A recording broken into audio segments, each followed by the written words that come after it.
Hello everyone, this is ACM321, aka Senpai Please Notice Me on Reddit.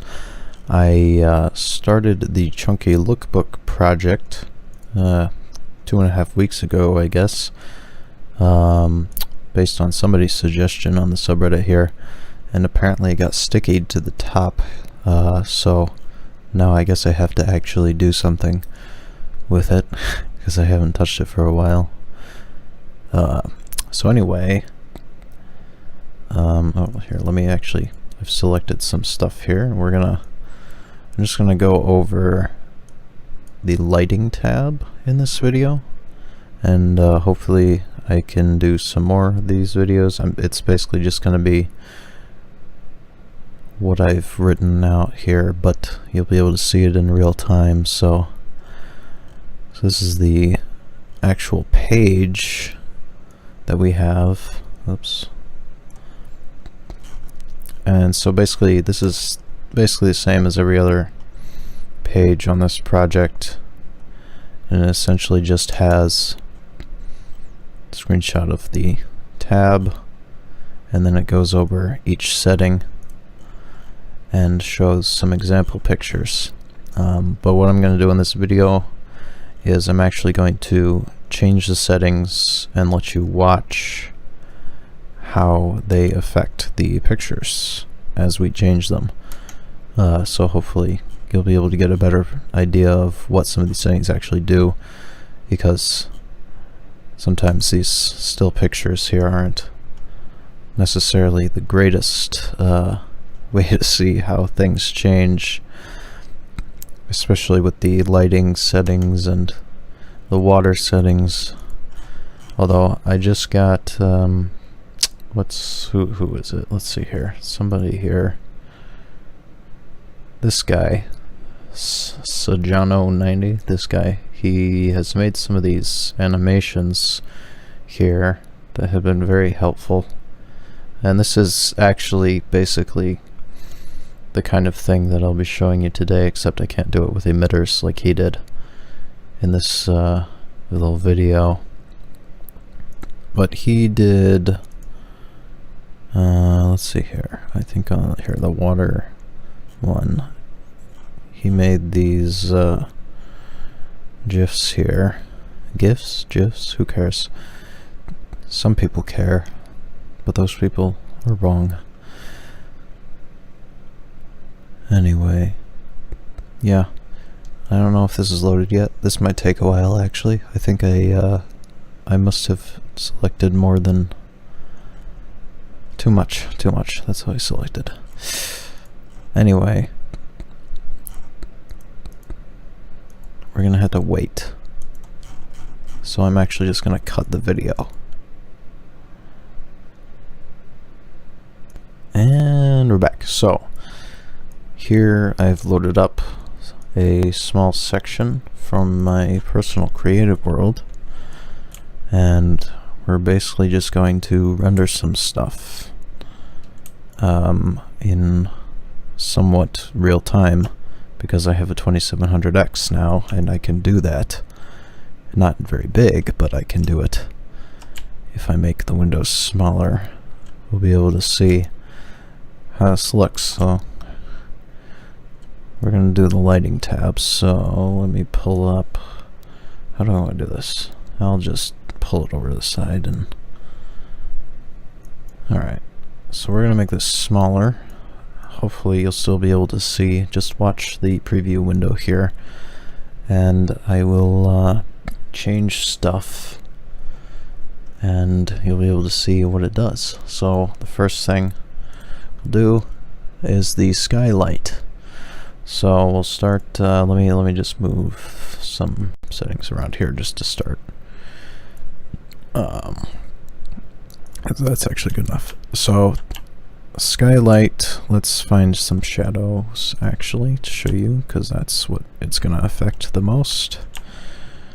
So here's a shadow, and basically this is what it looks like with the default. And I'm gonna start changing the skylight here. So as I turn it down, you can see the shadow gets darker. until it's almost totally black, and that's when it's at the lowest setting. And as I turn it up, it gets lighter and lighter, and you can see it's kind of bluish, and this is because the skylight is actually affected by the color of the sky. The sky basically acts as a giant sort of emitter almost.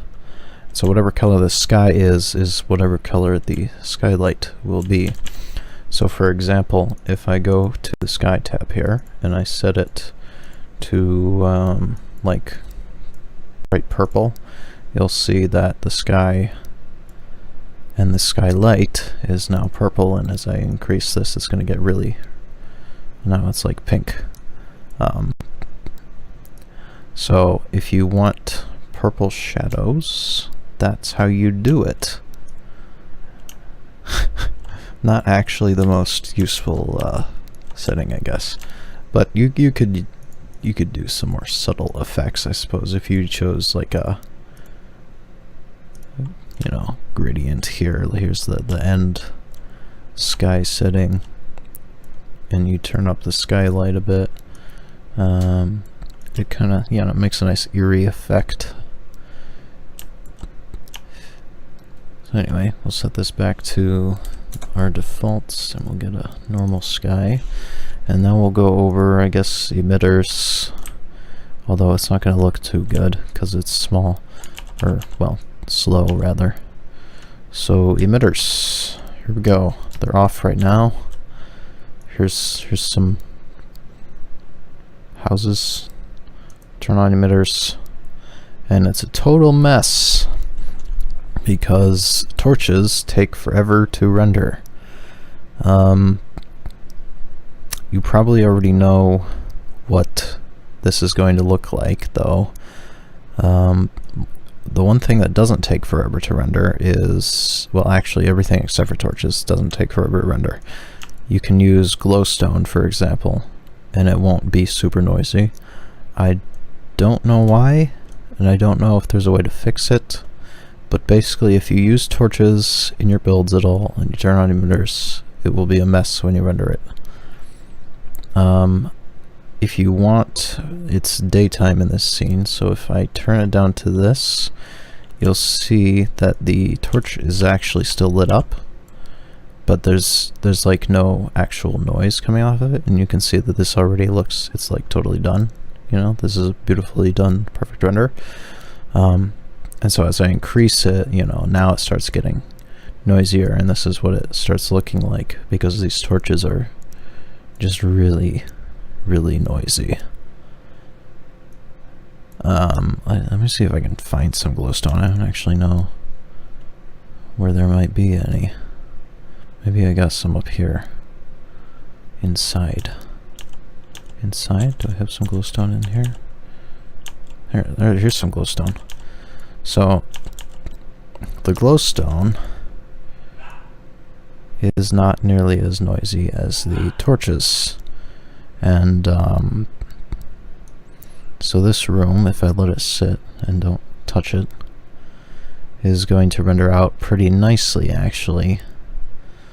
You can see, well, maybe you can see, I don't know how well you can see, but the ceiling of the room is starting to get lit up by this glowstone a bit, and it's not nearly as bad as the torches would be at only 160 samples per pixel or whatever this is.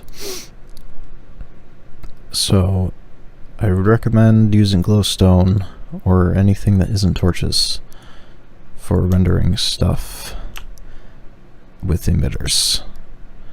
Now, obviously, it's probably not actually practical to not use torches, but if you care about CPU time, then don't use torches, I guess. That's the answer. Anyway, the emitters are pretty straightforward. I'm just gonna turn them all the way down now, and we'll go over sunlight, which is the more complicated bit on this tab, although really pretty similar in terms of how it works. So basically, let me grab this. So sunlight works pretty much exactly the same as everything else in terms of this intensity slider. So you turn it down, basically you have no shadows anymore. You only have the skylight and emitters. You turn it up, it gets really bright wherever the sun hits, and stays dark where the sun doesn't hit. Although actually that's not true, because it's going to start reflecting off of other things depending on what you set your ray depth to. If I set the ray depth to 1 and let this start rendering again, it's going to not reflect as much, so you won't get like the sort of global illumination effect that you would get with the default setting of 5 here, not 15, 5. So you can see these shadows are a bit brighter now because it's reflecting off of everything and the light's hitting that dark area and starting to light it up over time. It'll take a while to actually render that out, but that's what'll happen with really high sun intensity. Otherwise, this is actually, the default is 1.25, which is kind of weird, but that's what the default is. Azimuth is basically rotation in the sky. You can see as I rotate this, it goes around 0 degrees here. 0 on a unit circle is 90, or east. It's east. There. And then you can see if you take this to be north and this to be east, it makes sense. So like if you look at it like a compass, then this is north here at 90 degrees, and that is in fact north in the Minecraft world here. So for anyone who actually cares about that, people probably don't really care because you're just going to turn the thing anyway. I mean, why do you need to know what the degrees are? Whatever. And then altitude is pretty obvious, goes up and down, and that's what you get. And then with the simulated sky, you'll notice that as I go down, it actually changes how the sky looks. Whereas if you chose like a solid color or the gradient, it wouldn't do this. So you get this sort of, you know, golden, glowy sunset effect here, which is nice. Speaking of sunset effects, so we can change the color of the sunlight. So now we get that to sort of match the golden, glowy color.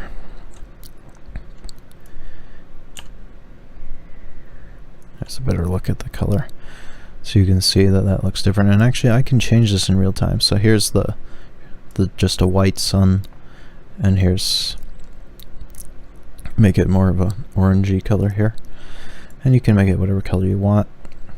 So here's, you know, purple, red, beautiful, right? I try to stick to a more natural range of colors, you know, something more like, more in there for a sunset or sunrise scene is good. A bit of an orange color.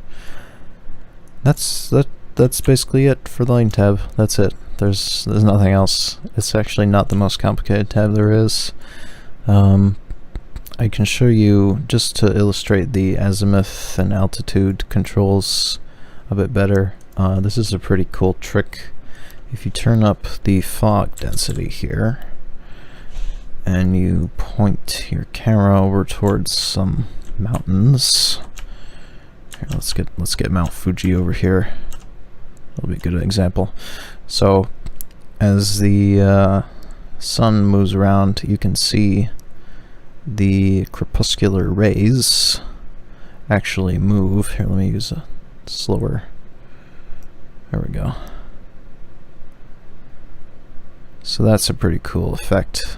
If you have a fast enough processor, you can do this, and it's actually very helpful to be able to do this sort of in real time, because a lot of people obviously don't have a fast enough processor, and that's why we have these tutorials and whatnot on how to do stuff, but because otherwise it would take forever to render stuff out like this. and they wouldn't know what it's going to look like in advance. But if you have a fast enough processor, you should probably just do this. You don't even need a tutorial, just mess with all the settings and you'll be able to see everything sort of in real time like this. And wait a few seconds, you'll get it, and that's already a pretty nice look at what it's going to be. So there's a nice picture there. And of course you can just make it bigger, however big you want, and let it render out. And that's it. I don't think there's anything else that really applies to lighting here. I guess the clouds here. So this might be obvious, but these 3D clouds here that it puts in when you enable them, they are affected by the sunlight and they will cast shadows and stuff. And so here the slider only goes up to like 100 for some reason. It defaults at 128. He needs to fix this, but you can actually make it go anywhere you want. Like here's 1,000. It's really high up. You can set it at 200 or so is usually a good level. Unless you have some really tall mountains, like Mount Fuji right in front of me. And then I just personally, I like to use some smaller clouds because the big ones look kind of weird. But yeah, so those cast some nice shadows, and you can of course move these around here. If I make it smaller again, you can see how the sun rays are affected by the shadows moving around. The clouds moving around, rather. So you can sort of see a shadow, like this shadow here gets moved over here as the sun passes by the clouds. And of course, with an even higher fog density, this is even more visible. But yeah, that's it. So fog and most of or all of the lighting tab and some fog. Here we go. Hopefully this video isn't complete shit. Never done a tutorial on pretty much anything ever, so let me know if there's anything you want to see in these future videos on the other tabs here. And hopefully I'll be making more of these videos soon. Peace out. That's the stop rendering button, not the stop recording button. There we go.